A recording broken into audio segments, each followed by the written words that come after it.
1981년 7월 10일 미국 미주리주의 작은 농촌마을 스키드모어의 술집 앞에서 트럭에 앉은 47살의 켄 맥갤로이에게 무차별 총탄이 날아듭니다. 그가 총에 맞아 숨이 끊어져 갈 땐 트럭을 둘러싼 40명이 넘는 마을 주민들이 그를 바라보고 있었습니다. 켄이 운전대에 머리를 박고 고꾸라졌을 때 주민들은 모두 집으로 돌아갔습니다. 누구도 경찰이나 구급차를 부를 생각은 없었습니다. 몇 시간 후 마을을 순찰하던 경찰은 조용하고 텅 빈 마을 한가운데 시끄러운 엔진음을 내며 연기를 내뿜는 트럭을 보고 다가갔습니다. 트럭은 금이 가고 깨진 창문과 여러 군데 총알을 맞아 엉망이었습니다. 차 안엔 핸들에 머리를 박은 채 고꾸라진 켄이 보였고 운전석은 피로 물들어 있었습니다. 그의 발은 가속 페달에 닿아 최고 출력을 내고 있었습니다. 소음 때문에라도 신고가 들어올 법한데 단 한 건도 없었습니다. 차량 주변에 떨어진 총알의 종류는 2가지였습니다. 경찰은 형식적인 수사에 들어갑니다. 술집과 근처 주민들은 총소리를 듣긴 했으나 내다봤을 땐 이미 아무도 없었다는 입을 맞춘 듯 모든 사람이 똑같은 말을 했습니다. 켄의 아내 티레나는 그날 아침 함께 트럭에 타고 있었습니다. 조수석에 앉아 남편의 얼굴을 향해 날아드는 총알을 고스란히 목격했습니다. 그녀는 두려움에 떨며 많은 사람 중에 총을 든 사람을 보았고 경찰에게 얘기했습니다. 술집 사장 대를 총잡이로 지목합니다. 경찰은 대를 찾아가 추궁했고 그는 총을 쏜 적이 없다고 했습니다. 티레나의 주장을 뒷받침해줄 다른 어떤 사람도 나타나지 않았습니다. 결국 델에게 체포영장을 발부하거나 기소하지 않았습니다. 훗날 조사 결과 이 사건의 경위를 아는 사람은 60여 명에 달했지만 아무도 입 밖으로 내놓지 않았습니다. 40년이 넘은 지금까지도 미결 사건으로 남아 있습니다.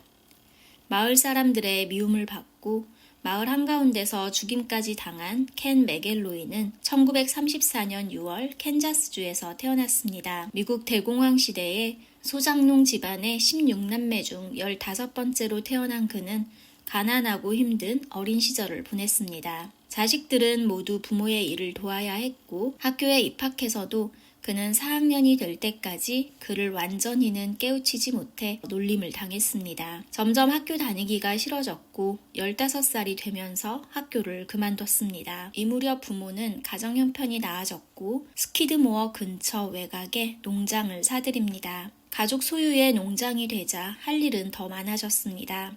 고된 일이 싫었던 켄은 1년 후 아버지에게 일하기 싫다고 대든 후 집에서 나왔습니다. 그의 아버지는 어릴 적부터 강압적이고 폭력적이었으나 그날 덤벼드는 켄을 보며 이젠 어른이 다 됐다며 집에서 떠나도 좋다고 허락했습니다. 하지만 아직은 미성숙하고 배움이 짧은 그가 일해서 돈을 벌 능력은 못 됐습니다. 그는 집을 나오자마자 거리를 떠돌다 새벽에 트럭을 한 대 훔쳤습니다. 훔친 트럭으로 돈이 될 만한 모든 것을 훔치기 시작합니다. 밤마다 가축 우리를 돌며 양, 돼지, 닭, 오리 등 가릴 것 없이 훔쳐다 인근 농장에 사는 여성에게 팔았습니다. 그 여자는 헛간에서 불법적인 경매장을 운영하며 동물을 팔았고 켄은 밤마다 가축을 잡아다 제공했습니다. 가축뿐만 아니라 값비싼 화학비료, 가솔린도 훔쳤고 농기구며 농산물, 도구들까지 모조리 훔쳤습니다. 그는 학교에 다니지 않는 10대 소년들 위주로 돼지만 집중적으로 훔치는 소년 범죄단까지 만듭니다. 가축과 물건들을 도난당한 사람들은 경찰에 신고했지만 목격자나 증거가 될 만한 것이 없어 켄과 일당을 잡는 데 실패합니다. 그러다가 켄은 이전에 털었던 집에 다시 들어갔고 덫에 걸려 꼼짝없이 잡힙니다. 그는 무언가를 훔치려 들어간 것이 아니라고 발뺌했고 친구의 집으로 착각한 것이라며 주장했습니다. 훔치기 전 체포당했기에 그를 절도범으로 볼 수 없었고 곧 그는 풀려납니다. 20대 중반이 될 때까지 그는 마을을 옮겨다니며 계속해서 절도 행각을 멈추지 않았습니다. 여전히 가축부터 생활기구들 그리고 차량 부품 등 정말 돈이 될 만한 것은 뭐든 훔쳐댔습니다. 그들이 한번 휩쓸고 간 평화롭던 마을은 모두 문단속을 철저히 했습니다. 돼지를 키우던 사람들은 자신의 것임을 표시하기 위해 돼지의 몸통에 도장을 찍기 시작했습니다. 도난 신고로 골치가 아팠던 경찰은 매일같이 도로에 나가 지나가는 트럭들을 확인합니다. 그러다가 켄의 트럭이 걸렸고 경찰은 그에게 짐칸을 볼 수 있는지 요청합니다. 그의 트럭 뒷부분은 천막으로 덮여 있어 안에 무엇이 있는지 바로 보이지 않았습니다. 대부분의 운전사들은 흔쾌히 응했지만 켄은 영장을 요구하며 짐칸 보는 것을 거부했습니다. 경찰은 그가 매우 수상했고 영장 없이도 가능한 일이었기에 곧장 짐칸을 확인했습니다. 짐칸에서 각기 다른 도장이 찍힌 돼지가 발견됩니다.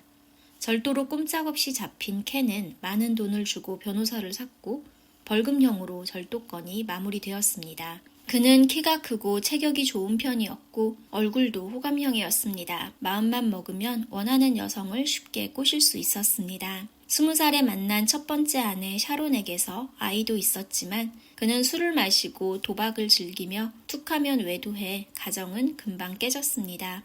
20대 후반 그는 많은 돈을 가지고 두 번째 아내 앨리스와 스키드모어에 정착합니다.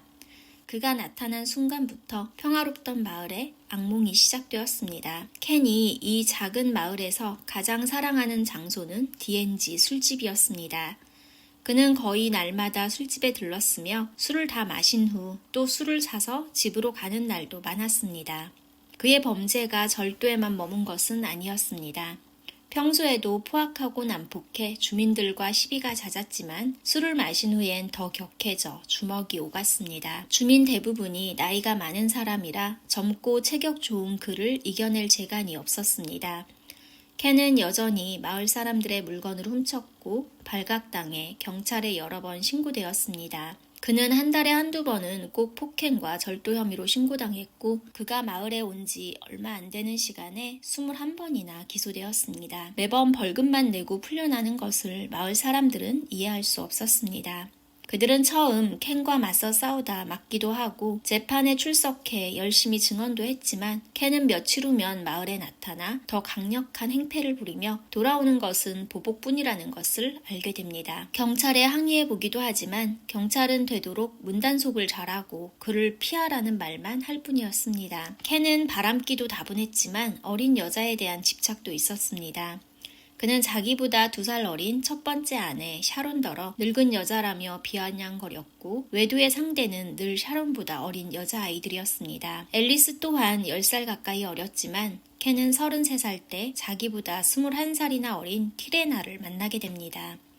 버스를 타고 등하교하는 티레나를 켄은 매일같이 자신의 차로 데려다주며 친해졌습니다. 금발에 반짝이는 어린 소녀는 결국 2년 뒤 14살의 나이로 임신을 하게 되었고 부모는 켄을 아동 강간으로 고소했습니다. 그는 다시 변호사를 찾았고 변호사의 조언에 따라 앨리스와 이혼 후 티레나와 결혼을 다짐합니다. 티레나의 부모는 절대 허락할 수 없다며 강력히 반대하였지만 그들이 잠든 새벽 집에 불이 났습니다. 다행히 큰 화재는 아니었으나 티레나의 부모는 공포를 느낍니다. 켄은 자기에겐 최고의 변호사가 있어 범죄를 저지른다 해도 감옥에 갈 일은 없다며 큰소리쳤습니다. 그런데도 신고한다면 복수는 각오하라며 으름장을 놓았기에 부모는 할 수 없이 결혼을 승낙하고 고소를 취하해야 했습니다. 출산을 앞둔 티레나와 앨리스는 한 집에 살았습니다. 켄은 집에서도 폭군이었습니다. 그의 허락 없이는 그에게 질문하거나 요구하거나 아무것도 할 수 없었습니다. 그는 여러 건의 기소에서 변호사 선임에 막대한 비용을 썼지만 이젠 예전보다 들어오는 수입이 형편없이 적었습니다. 정직한 노동으로 돈을 벌긴 싫었고 아내들에게 돈을 벌어오라며 구박하기 시작합니다. 티레나가 출산한 지 2주 만에 앨리스와 티레나는 티레나의 부모님 집으로 도망쳐 나왔습니다. 켄은 곧장 장인의 집으로 향했고 딸을 보낼 수 없다는 그들의 집에 다시 한번 불을 질렀습니다. 그리고 이번엔 총으로 그들이 기르는 개를 죽이고 말았습니다. 더는 참지 못한 티레나의 부모는 그를 신고했고 1973년 방화와 폭행, 미성년 강간 혐의로 기소되었습니다. 하지만 그는 그의 확신대로 1,000만 원 정도의 보석금을 내고 석방되었습니다. 티레나와 아기는 미주리주에 있는 한 집에서 위탁 보호를 받았습니다. 켄은 며칠 동안 그 집 앞에 머물다가 집주인에게 협박했습니다. 그는 티레나와 아기를 내놓지 않으면 당신들의 친딸이 위험해질 것이라고 협박했습니다. 켄은 며칠간 이 집의 딸이 어느 버스를 타고 어느 학교에 다니는지 파악해 두었습니다. 위탁 가정은 즉시 경찰에 신고했지만 켄은 기소되지는 않았습니다. 1976년 7월 스키드모어의 농부인 헨리는 밭에서 앉아있던 중 성큼성큼 다가오는 켄을 보고 내 밭에서 당장 나가라며 소리쳤습니다. 켄이 몇 달 전부터 계속 헨리의 집 앞에 주차해놓고 그를 지켜보고 있었기에 불쾌했습니다. 헨리는 켄과 대화할 생각도 전혀 없었고 그를 괴물 보듯 바라보는 주민 중 한 명이었습니다. 켄도 마을 사람들이 자기를 싫어하고 무서워한다는 것을 잘 알고 있었습니다. 하지만 그는 싫어한다는 것보다 무서워한다는 것에 초점을 두며 자신이 마치 힘센 거인인 것처럼 행동했습니다. 헨리의 외침을 듣고 켄은 총을 꺼내 2번 발사했습니다. 헨리는 기절했지만 다행히 눈을 뜰 수 있었습니다. 그는 켄을 고소했고 살인미수로 기소되었습니다. 켄은 자신이 그 자리에 있었다는 것을 부인합니다. 그는 2명의 증인을 매수해 사건 당시 함께 있었다는 증언을 하게 했습니다. 헨리는 켄의 변호사 측 신문을 받으며 30년 전에 받은 유죄 판결을 숨긴 것이 드러났고 이는 당시 법정에서 헨리의 신뢰성에 문제가 되었습니다. 켄은 무죄로 풀려나게 됩니다. 1980년 마을의 잡화점에서 6살이었던 켄의 딸 데비가 계산하지 않고 사탕을 몰래 가져나오려다 여주인 로이스에게 들킵니다. 이 잡화점은 노부부가 운영 중이었고 로이스는 데비를 꾸짖었습니다. 이후 데비는 집으로 와 엄마 티레나에게 로이스가 신고할 거라고 했다며 있었던 일을 알렸습니다. 옆에서 듣던 켄은 버럭 화를 내며 칼을 들고 곧바로 잡화점으로 향합니다. 켄은 잡화점 안으로 들어가 칼을 휘두르며 누가 내 딸을 신고할 것이냐며 난동을 부렸습니다. 함께 있던 남편 보와 로이스는 칼을 내려놓고 진정하라며 빌었지만 켄은 찌를 듯이 위협적이었습니다. 한참 소리치고 난 후 잠잠해지자 로이스는 데비를 꾸짖었을 뿐 신고할 마음은 없었고 그런 말도 하지 않았다고 합니다. 켄은 납작 엎드린 그들을 보며 씩씩대고 집으로 돌아갔습니다. 하지만 며칠 동안 켄은 노부부의 집 앞에 차를 세워두고 감시했습니다. 이따금 그는 허공에 총성을 울리기도 했습니다. 부부는 두려워 잡화점 문을 닫고 집에서 나오지도 않았습니다. 그들은 밤에 켄의 차를 주시하며 교대로 잠을 청했습니다. 그러다 보가 잠시 식료품점에 들르기 위해 외출했습니다. 그는 점원에게 자신의 이야기를 하며 어떻게 해야 할지 모르겠다는 고민을 털어놓습니다. 이 모습을 켄이 지켜보고 있었습니다.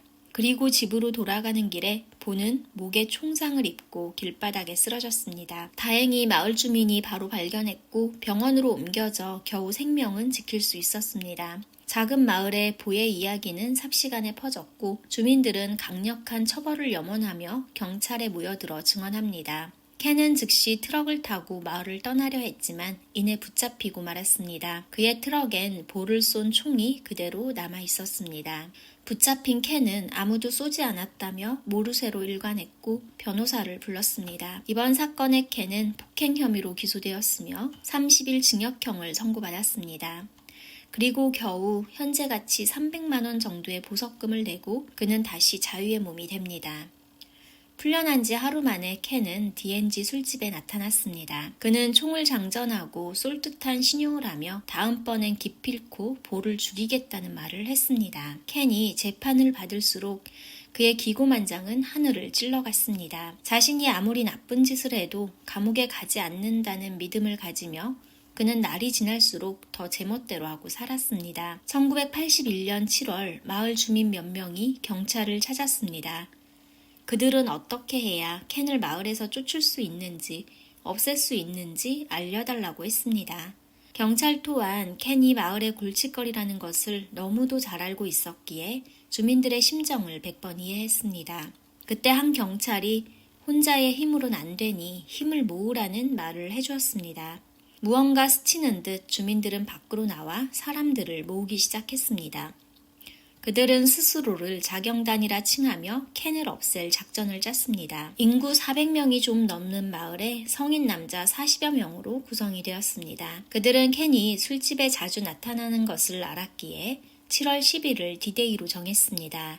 7월 10일 술집에 아침부터 자경단이 자리를 채웠고 그날도 켄은 티레나와 함께 술집에 들러 술을 마셨습니다. 그가 나타나자 술집에 있던 주민들은 나머지 인원들을 더 불러 술집 앞에서 기다렸습니다. 어느 정도 취기가 오르자 켄은 맥주 6팩을 더 사들고 밖으로 나섰고 부부를 따라 주민들도 일어섰습니다. 티레나는 이상한 낌새를 느꼈고 켄에게 서둘러 가자고 했습니다. 켄이 트럭에 올라타고 시동을 걸었을 때 이미 주민들은 트럭을 에워쌌고 총성이 울리기 시작했습니다. 그렇게 켄의 47년 인생이 끝났고 마을에선 누구도 그 사건에 대해 증언하지 않았습니다. 유일한 켄의 편은 그의 변호사뿐이었습니다. 그는 사건에 비해 많은 돈을 받았다며 켄을 매우 좋은 의뢰인으로 기억했습니다. 그의 사망 1년 후 마을 주민들은 티레나와 가족들이 떠나길 요구했습니다. 그 마을에 남아있는 한 켄의 기억 때문에 안 좋은 시선을 줄 수밖에 없다고 했습니다. 티레나는 갈 곳이 없다고 했지만 어느 날 밤 그의 집이 불에 탄 후 마을을 떠나야 했습니다. 몇 년 후 이 작은 마을의 이야기는 세상에 알려졌고 책과 영화로 제작되기에 이릅니다. 책의 작가는 3년간 스키드 모어에 살며 주민들을 인터뷰했습니다. 주민들은 그날의 일을 여전히 입 밖에 내지 않았고 한 은퇴한 경찰은 그들은 법이 못한 일을 대신 해준 것이라며 그들 편에 서고 싶다고 했습니다. 티레나와 아이들을 만나 인터뷰했을 때 그들은 매우 편안하고 행복해 보였습니다. 티레나는 마을을 떠난 지 1년 만에 재혼하였고 켄의 이야기로 돈을 벌기도 했습니다. 그녀는 켄이 죽던 날을 기억하지만 그날 이후로는 입 밖으로 내지 않았습니다.